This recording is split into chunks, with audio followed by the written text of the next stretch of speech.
फंबाय बयखौबो फिन खेबसेबाव आंनि बे चेनेलाव नोंथांमोनखौ बयखौबो बरायग्रोना लाग्रोनाय जाबाय। दिनै आरो मोनसे गोदान भिडिअ लानानै फैलायबाय नोंथांमोननि सेराव। बे भिडिअआनो जाबाय मोनसे रादाब, मोनसे गोजोनथाव रादाब लोगोफोर।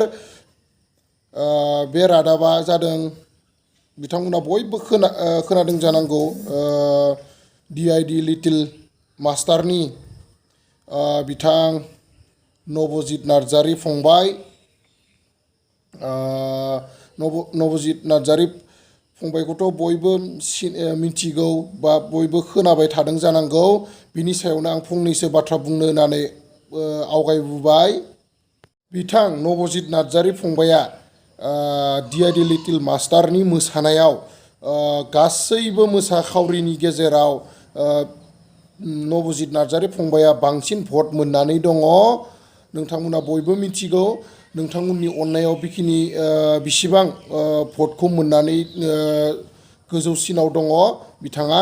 दायो बेबायदिनो आरो खेबसे नोंथांमोननि अननायखौ बिथां नबजित नार्जारी फंबायनि असे बिमाया बयनिफ्रायबो लुबैफिनदों।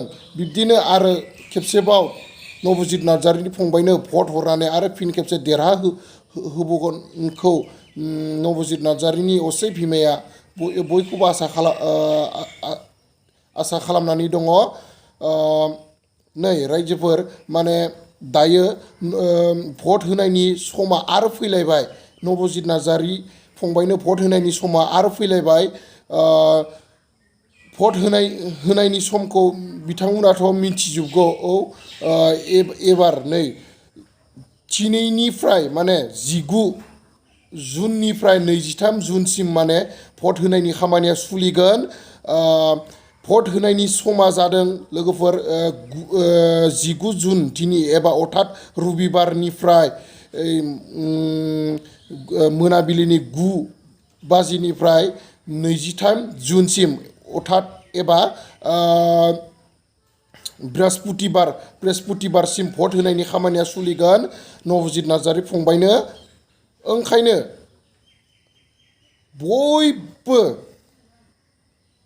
आइ आफा बिदा फंबाय बिब' बिनानाव बारा गोबाव खालामाजासे अननानै नबजित नार्जारी फंबायनो भटखौ हरलायदो। नबजित नार्जारी फंबायखौ बयबो सापर्ट होलायदो, जाहाथे बेबायदि सासे मोजां मोसाखावरि जोंनि गेजेराव देरहासार जानानै फैनो हायो। बयबो रायजो राजा बिथांमोना अननानै बारा गोबाव खालामाजासे दिनै हरनि 9 बाजिनिफ्राय बयबो भट हरलायदो। मानो होनब्ला भट हरनायनि खामानियाथ' बांद्राय गोरा नङा। बयनावबो आखाइ आखाइ मबाइल दंखायो। गावनि मबाइलनि गेजेरजोंनो नोंथांमोना भटखौ हरनो हागोन। माब्रै आं बेखौ खोन्थानोसै। नोंथांमोना मोनसे नाम्बार दङ, बे नाम्बारखौ नोंथांमोना थुनानै मिस कल हरब्लानो भट होनाय जागोन। ओंखायनो नोंथांमोना बेखौ बयबो खालामगोन होननानै आं आसा थाबाय। आं आरो दायो बै जि नाम्बाराव भट हरनांगौ बे नाम्बारखौ आङो नोंथांमोननि सिगाङाव फोरमायनानै होनि। नोंथांमोना बयबो भट हरगोनखौ आं आसा थिबाय। बे नाम्बारा नोंथांमोन 9152915246 9152915246 लोगोफोर, बे नाम्बारा बेनो 9152915246। बे जानबुं नम्बराव मिस कल हरब्लानो भटखौ हरनाय जागोन नोंथांमोना। आरो लोगोसे बेजों लोगोसे नोंथांमोना आरो मोनसे एपनि गेजेरजों भट हरबावनो हागोन। बे एपआनो जाबाय ZEE5 एप। नोंथांमोन ZEE5 एप, बयबो बे ZEE5 एपखौ इनस्टल खालामनानै बिनि गेजेरजोंबाबो भटखौ नबजित नार्जारी फंबायनो भटखौ हरनो हागोन।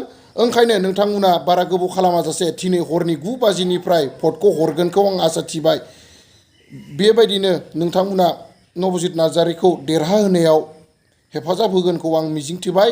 आं बिदिब्ला बारा गोबाव खालामला, दिनैनि भिडिअखौ आं एसेयावनो दोनथ'नोसै। नोंथांमोना बयबो देरहासार होगोनखौ आं मिजिंथिबाय। बिदिब्ला आङो आंनि बुंनायखौ एसेयावनो दोनथ'बाय। गोजोन्थों। See you.